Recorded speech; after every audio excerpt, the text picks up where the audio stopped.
আপনার পার্সন আপনার থেকে কি লুকিয়েছেন। আপনার পার্সন থ্রু আউট আপনাদের সম্পর্কে ডিসঅনেস্ট ছিলেন, অনেক মিথ্যে কথা বলেছেন, অনেক কথা লুকিয়েছেন, এবং সেই কথা লুকোনো থার্ড পার্টি সংক্রান্ত।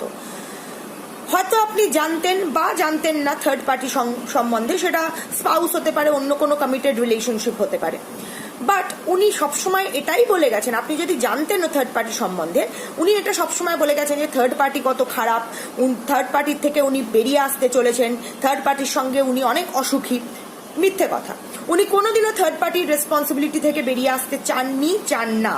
উনি থার্ড পার্টির সাথে ছিলেন, আছেন এবং থাকবেনও। আপাতত ওনার ওখান থেকে বেরিয়ে আসার কোনো চিন্তা ভাবনা নেই, কিন্তু আপনার প্রতি আকৃষ্ট, আপনার প্রতি প্রেমে পড়েছেন, তাই আপনার সাথেও একটা রিলেশনশিপে আসতে চেয়েছেন।